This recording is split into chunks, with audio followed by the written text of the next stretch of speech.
Hello everyone, I'm Sundeep, this is Eric. We are both from Yahoo. We are both engineers in the data systems at Yahoo, and our team is responsible for generating a lot of the foundational data feeds that a lot of the internal Yahoo audience applications use. So in that context, get into this. So as Josh and Akshay mentioned a little while earlier, we process about a few hundreds of billions of events a day, and we cater to a wide variety of internal use cases.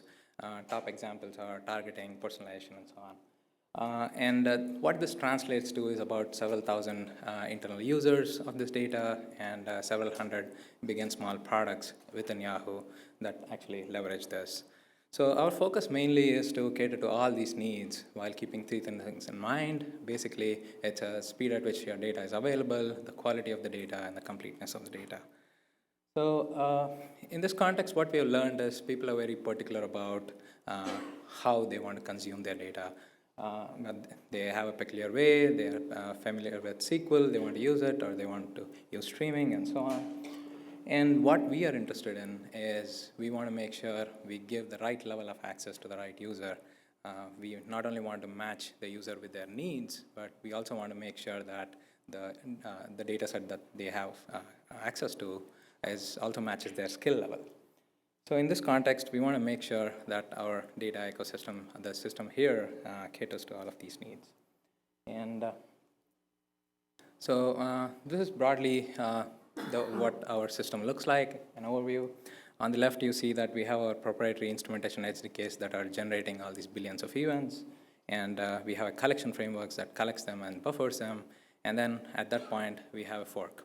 So essentially, at the top, we have our batch processing systems where we are doing a lot of the heavy lifting, and we have a significant amount of business logic, and all of this happens on the Hadoop grids using MapReduce, Big, Hive, Spark, and so on. These generate grid feeds and aggregated batch views that are used further. And on the bottom, you can see the real-time grids. We use Spark and Storm to actually compute real-time views of the same data, and we also create Kafka topics for our streaming consumers. And some of our users combine the batch views and the real-time views in Druid, use them, and on the right-hand side, you can see a bunch of different applications that leverage one or more of these artifacts. So as you can tell from this diagram, we're doing traditional Lambda architecture, which has a number of problems. One of them is it's a minefield of code duplication and redundant work. Specifically, you're running some code, if I can jump through some of these. You're running some code in the batch system, you're running some code in the real-time system. You want it to be the same. One approach for that is you just accept the duplication. You say, okay, we're duplicating work, that's fine. We did that for a while. It's not great when you do that, and so another thing we've done is we've built DSLs. And so we've built a processing logic DSL. You write your code in that one DSL, it compiles down into something that runs on grid, something that runs in real time.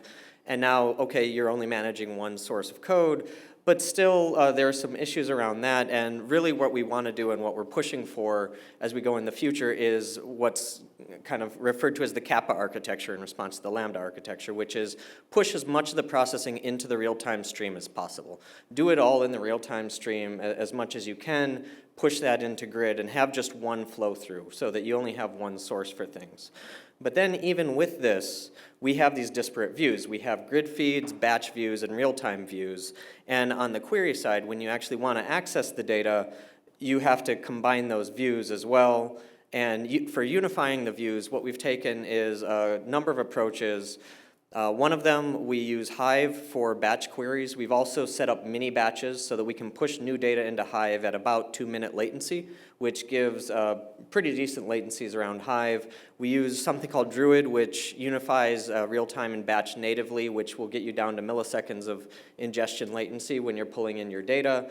And then also, as Sundeep was mentioning, different people have different needs and want different things, and we're more than happy to let them choose to connect up and choose to do things to meet whatever needs that they specifically have.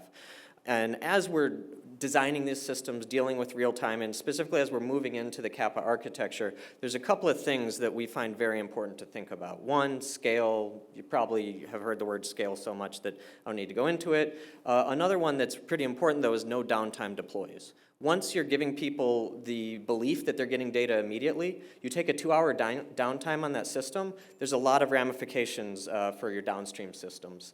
And the bell just went off, so I'm going to have to jump through these, but schema migrations and changes is also something important.